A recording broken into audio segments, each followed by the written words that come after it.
Баршаңызға сәлем. Менің есімім Гүлбану. Менің авторлық әңгімелер YouTube каналыма қош келдіңіздер. Жай намаздағы еркек, бірінші бөлім. Жаралы жүректер.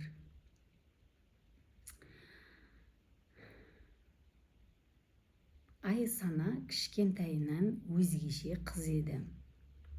Жаны тым нәзік, біреу қатты сөз айтса жүрегіне дейін өтетін. Көздері ботадай мөлдір, ішінде бір мұң бар сияқты. Бірақ оны ешкім байқамады. Сыртынан қарасаң жай ғана тыныш қыз. Отбасында ол екінші бала. Әңгімемізді бастамастан бұрын кім қай өңірден тыңдап отыр, соны комментарияға жаза кетсеңіздер, мен үшін маңызды, ал сіздер үшін ештеңеге де тұрмайды деп ойлаймын.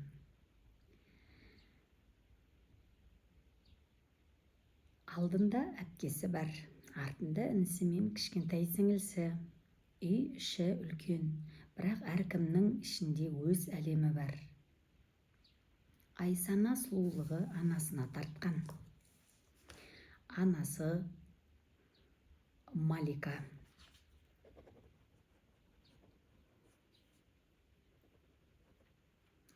Бір көрген адам көз алмай қарайтын әйел. Қыпша бел, жұмсақ жүз. Бірақ сол жүздің артында ауыр тағдыр жасырылған. Малика жетім өскен, арқа сүйер адамы болмаған. Сол себепті өмір оны аямаған. Жастық шағында оның сенімін пайдаланған адам болды. Қорғансыздығын пайдаланып, жүрегін ғана емес, тағдырын да сындырып кеткен. Сол түн ешқашан ұмытылмады. Сол түннен кейін ол бұрын Малика емес еді. Жүкті екенін білгенде ол мүлдем күйреді. Жалғыз, қорғансыз, үмітсіз бір күні көпірдің үстінде тұрды. Төменге қарап, көзінен жас ағып тұр. Бітті, деді ішінен. Секірмек болды. Сол сәтте артынан біреу жүгіріп келді. Тоқта! Деген дауыс естілді. Қолынан ұстап қалды. Бұл Арман еді. Арман. Көп сөйлемейтін, бірақ жүрегі үлкен. Өмір оны да аямаған. Анасынан айырылған, жары тастап кеткен. Жалғыздықты жақсы білетін. Сол күні ол тек бір нәрсені көрді. Жоғалғалы тұрған жанды.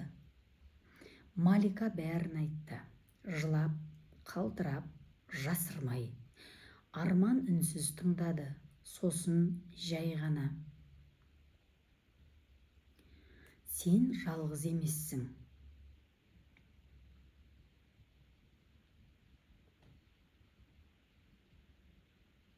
Сол сөз Маликаны құтқарды. Арман оны үйіне алып келді. Қорғады, жылы сөйледі.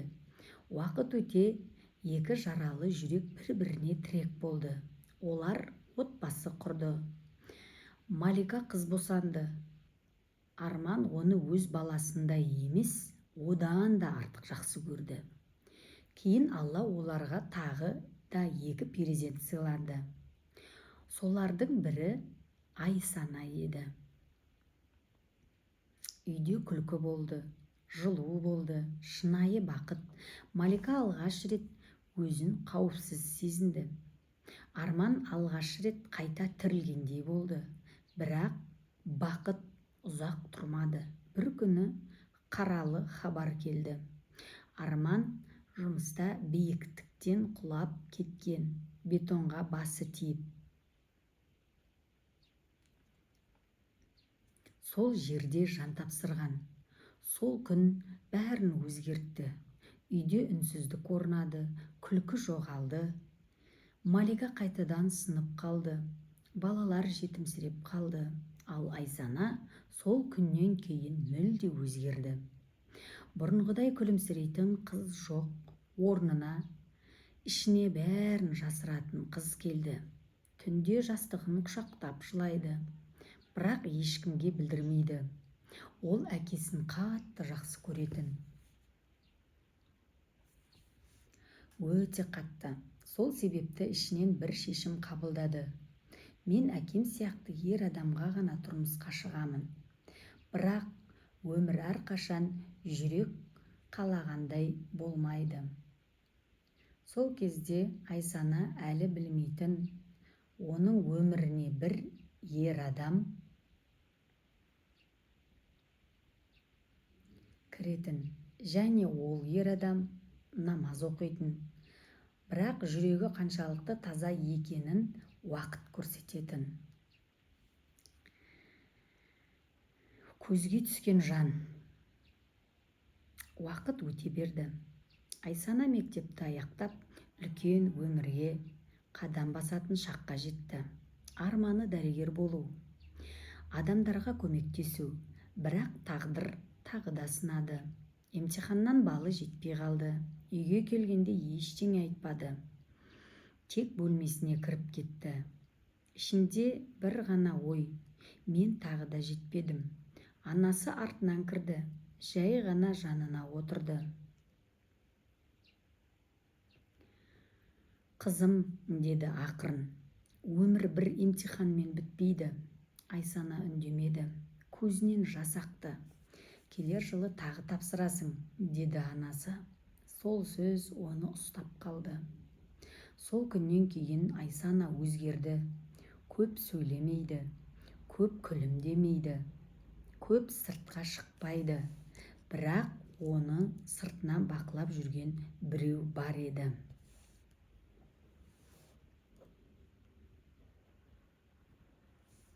Оның аты Нұрсұлтан. Айсанадан бірнеше жас үлкен. Сырттай қарасаң сабырлы, намаз оқиды. Сақал қойған, қысқа шалбар. Өзі салмақты. Бірақ оның ішкі әлемі күрделі еді.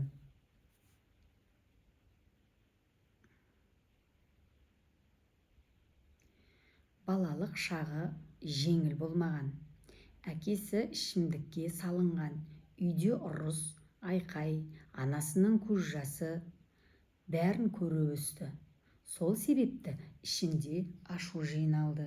Бірақ бір уақыт өзі де сол жолға түсті.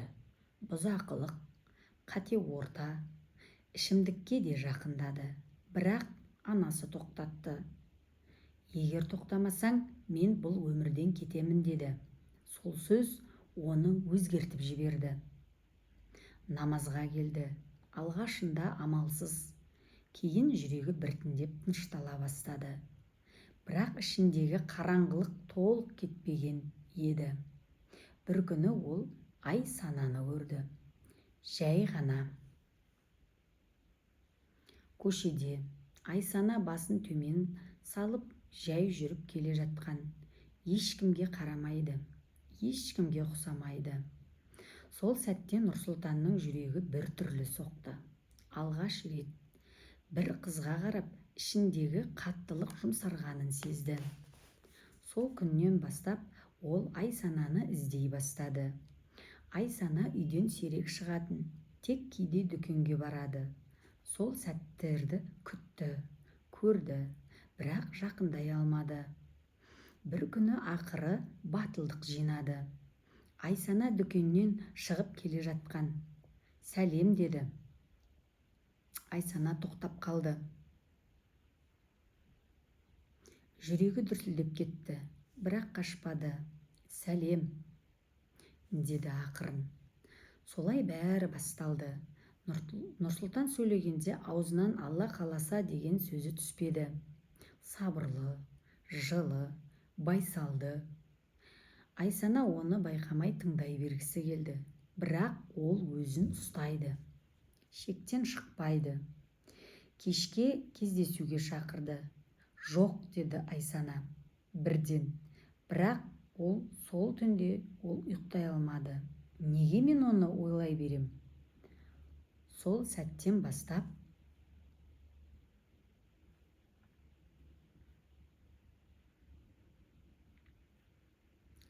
Айсана дүкенге жиі шығатын болды. Себепсіз. Ал Нұрсұлтан оны күтіп тұратын. Екеуі сөйлеспесе де көздері сөйлейтін. Бірақ бұл сезімді бір адам сезіп қойды. Анасы.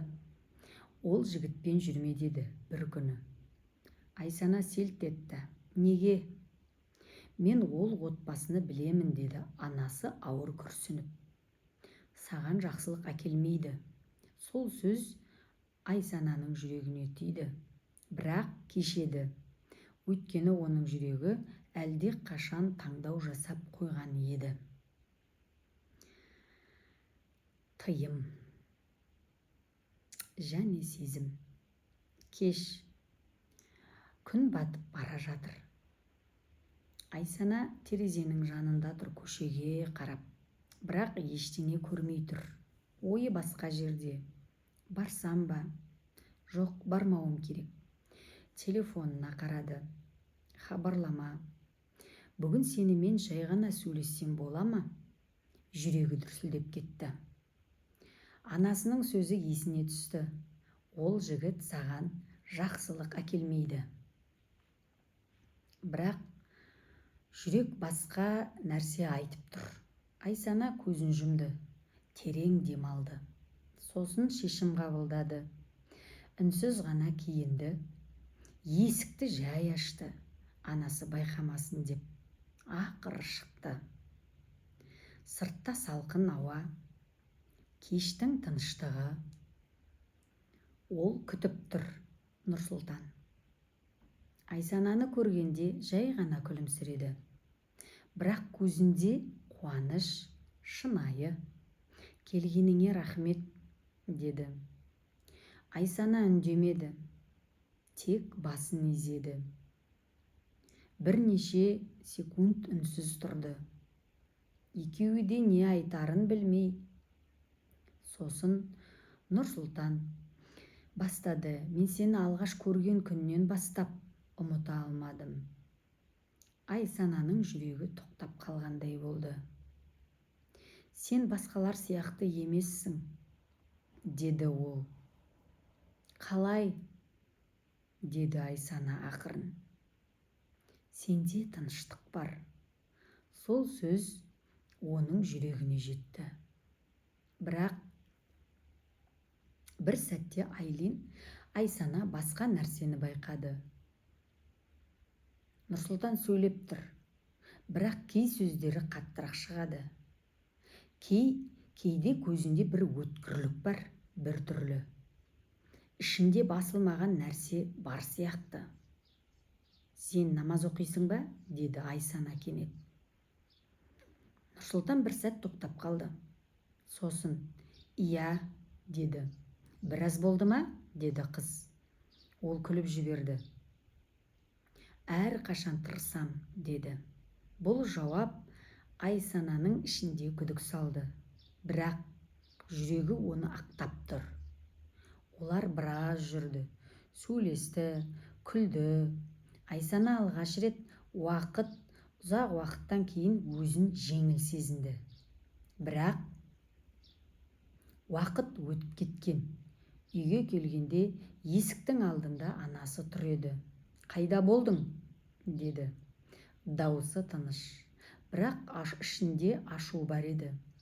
Айсана үнсіз қалды. Сол жігітпен бе? Деді анасы. Айсана басын төмен түсірді. Бұл жауап еді. Анасы күрсінді. Қызым, мен саған жамандық тілемеймін. Мен де, деді Айсана ақырын. Онда неге тыңдамайсың? Айсана көзін көтерді. Алғаш рет. Ішінде қарсы шығу пайда болды. Мен оны ұнаттым, деді. Үнсіздік. Бұл сөз бәрін өзгертті. Анасының көзіне жас келді. Сен әлі оны танымайсың, деді. Айсана, Ал Айсана ішінен ғана, мүмкін мен оны сен ойлағаннан да жақсы сезіп тұрған шығармын. Бірақ ол әлі білмейді. Нұрсұлтанның ішінде намаз оқитын жүрекпен қатар өшпеген ашу да бар екенін. Намаз және ашу. Сол кештен кейін Айсана өзгерді. Күні бойы үндемейді. Бірақ іші толы ой. Телефонына қарай береді. Хабарлама күтеді. Нұрсұлтан жазса жүрегі жылып кетеді. Жазбаса ішінде бір бос кеңістік пайда болады. Ол мұндай сезімді бұрын сезбеген. Бір күні олар тағы кездесті. Бұл жолы Нұрсұлтан өзін шақырды. Сені көргім келеді, деді. Айсана барды. Сол кеш бұрынғыдай емес еді. Олар бірге келе жатыр. Бір кезде жолдың ар жағынан бір жігіт өтіп бара жатты. Қарап кетті, жай ғана. Нұрсұлтан тоқтап қалды. Ол кім, деді кенет. Айлин Айсана түсінбей қалды. Кім? Анау қараған, деді тістеніп. Білмеймін, деді Айсана. Бірақ Нұрсұлтанның көзі өзгеріп кетті. Жаңа ғана жұмсақ тұрған адам бір сәтте қатайып кеткендей, саған неге қарайды, деді. Айсана шошып кетті. Мен қайдан білейін? Сен бәріне солай қарайсың ба, деді ол. Сол сәтте Айсананың жүрегі шым ете қалды. Бұл ол білмеген дауыс еді. Қатты, суық, айыптайтын. Мен ондай емеспін, деді ол ақырын. Бірақ Нұрсұлтан тыңдамады. Қыз деген қылымсымай жүру керек, деді. Сол сөз Айсанаға ауыр тиді. Бірақ ол үндемеді. Себебі оны жоғалтқысы келмеді. Бірақ біраз уақыт үнсіз жүрді. Сосын Нұрсұлтан тоқтап, терең демалды. Кешір, деді. Дауысы қайтадан жұмсарды. Мен кейде өзімді ұстай алмай қалам. Айсана оған қарады. Көзінде өкініш, шынайы сияқты. Жүрегі тағы да жұмсарды. Жарайды, деді ол. Бірақ ішінде бір нәрсе қалды. Кішкентай күдік. Сол күннен кейін бәрі өзгермегендей болды. Бірақ біртіндеп ұсақ нәрселер көбейе бастады. Неге кеш жауап бердің? Қайда болдың? Кіммен сөйлестің? Бастапқыда жай сұрақ, кейін бақылауға айналды. Айсана байқайды.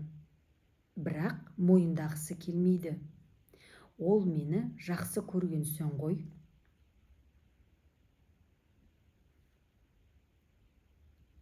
Бір күні тағы сөйлесті.